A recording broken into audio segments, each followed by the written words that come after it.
Mga tinunan sa Salcedo Vocational School sa Eastern Samar nga nadisgrasya sa graduating na ang nahitabo nagbilin og kahadlok sa ubang mga tinunan. Ang detalye sa live report ni Femari Dumabog. Fem.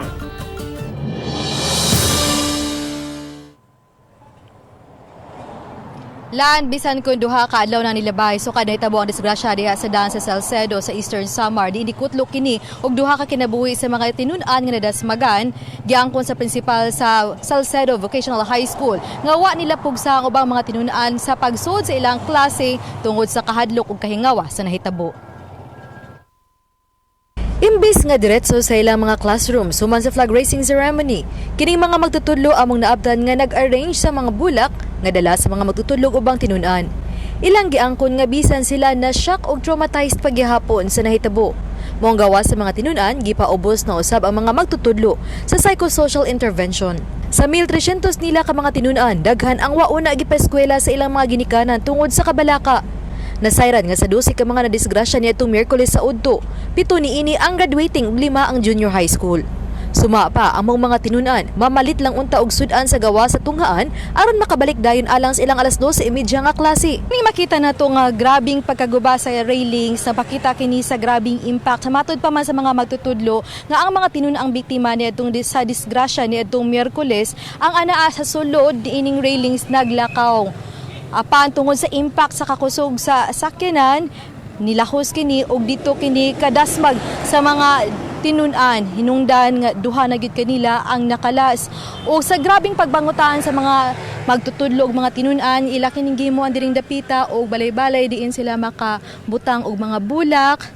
Lakip na usab ang pagdagkot og kandila o ania pa ang pipilaing taon sa mga sapatos nga nahibilin sa mga biktima sa disgrasya. Na-emotional kining research advisor sa 7 ka mga graduating students nga iyang gikaanugnan kay matud niya nga mga kugihan ug mga achievers. Gani lakip sila sa giplastar nga tarpaulin nga nagpahalipay kanila isip mga bagong agricultural crops production NC3 holder.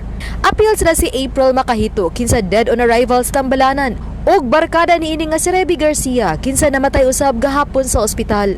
Emotional nga gitug-an sa lola ug uyuan ni Reby Garcia nga excited na siyang mo graduate kay nagpapalit na gani og bag-ong sapatos sa iyang iyaan alang sa iyang graduation. Matod sa lola nga sa siyam niya ka mga apo, si Reby ang naningkamot nga makahuman gyud og eskwela aron mahaw-a sila sa kalisod.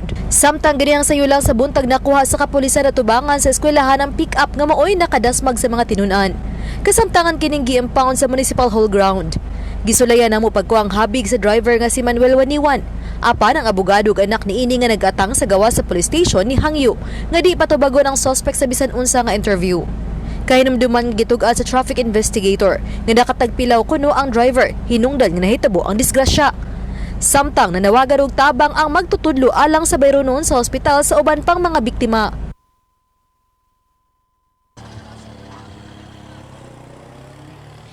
Lahan hinuon ang munisipyo sa Salcedo ang nitugan nga nipadangat sa laog pasiunang tabang lakip na usab ang sa provincial ug ang sa regional nga level sama na lang sa DSWD ug aduna pa usab mga pipila ka mga pribadong individual ang nipadangat og tabang samtang nitugan usab ang taga munisipyo nga ang pamilya sa driver sa pick-up ang mutabang sa pagbayad sa mga balayronon sa hospital lakip na ang pagpalubong sa duha ka mga biktima.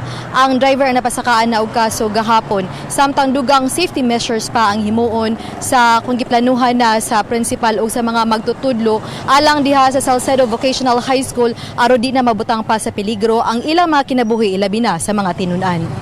Lan? Okay, daghang salamat, Femari Dumabog.